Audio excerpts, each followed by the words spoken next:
agree this to your investor, it is necessary that you should signify your assent to those ancient charges and regulations which point out the duties of a master of the lodge. You agree to be a good man and true, strictly obey the moral law. You agree to be a peaceful subject, chill, and cheerfully conform to the laws of the country in which you reside. You promise not to be concerned in plots and conspiracies against the government, but patiently to submit to the decisions of the Supreme Legislature.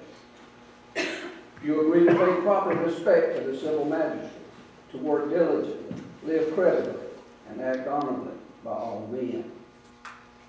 You agree to hold in veneration the original rules and patrons of the Order of Masonry and their regular successors, supreme and subordinate, according to their station, and to submit to the awards and resolutions of their brethren. When convened in every consistent with constitutions of the order. You agree to avoid private picks and quarrels, and to guard against intemperance or excess. You agree to be cautious in carriage and behavior, courteous to your brethren, faithful to your lodge. You promise to respect genuine brethren, and to discount impostors and all dissenters from the original plan of masonry.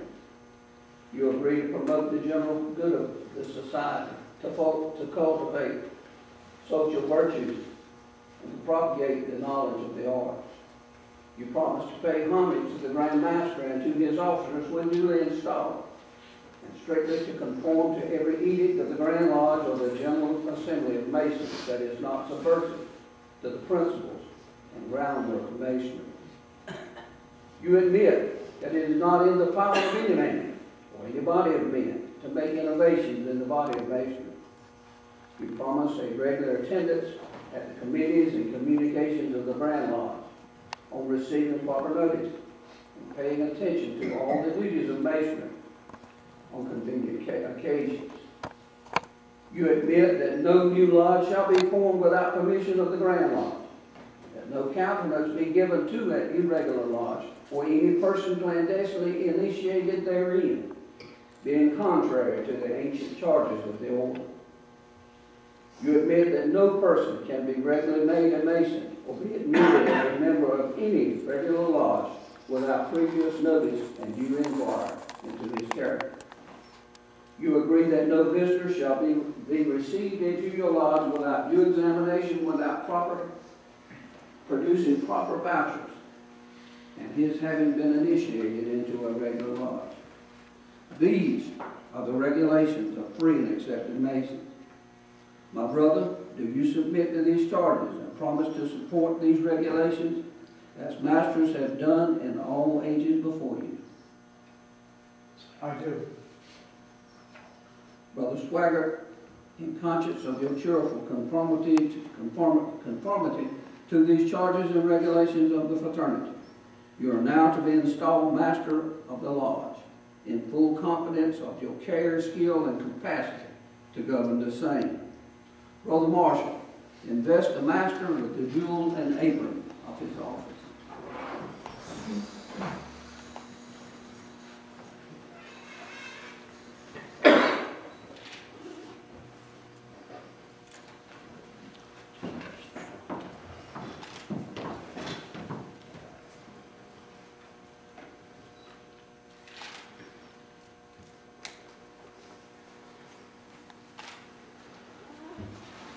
Worshipful Master, you will now receive the furniture and various implements used in your lodge. These are emblematic of our conduct and life, and on this occasion are to be carefully enumerated.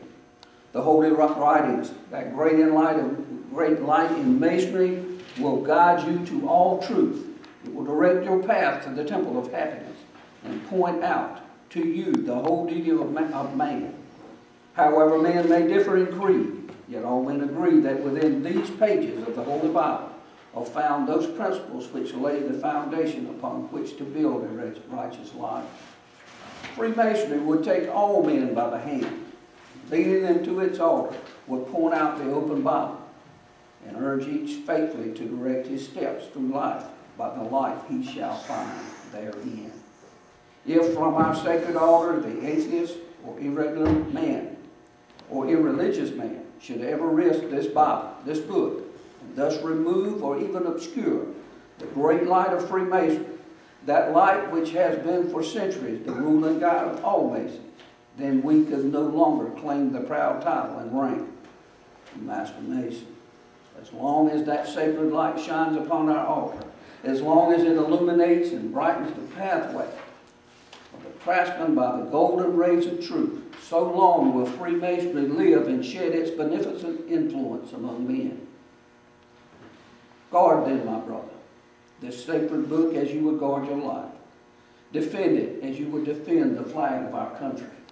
Live according to its sublime precepts. Govern yourself that you may be able to govern others. Learn first that you may be able to teach. Justice, moderation, and decorum should mark the acts of an upright man. The square teaches us to regulate our actions by the rule and line and harmonize our conduct by the principles of morality and virtue. The compass teaches us to limit our desires in every station, that rising to eminence by merit, we may live respected and die regretted. The rule directs that we should punctually observe our duty, press forward in the path of virtue, and neither inclining to the right nor to the left. In all actions, have eternity in view. The line teaches the criterion of moral rectitude to avoid dissimulation in conversation and action, and direct our steps to the path which leads to a glorious immortality.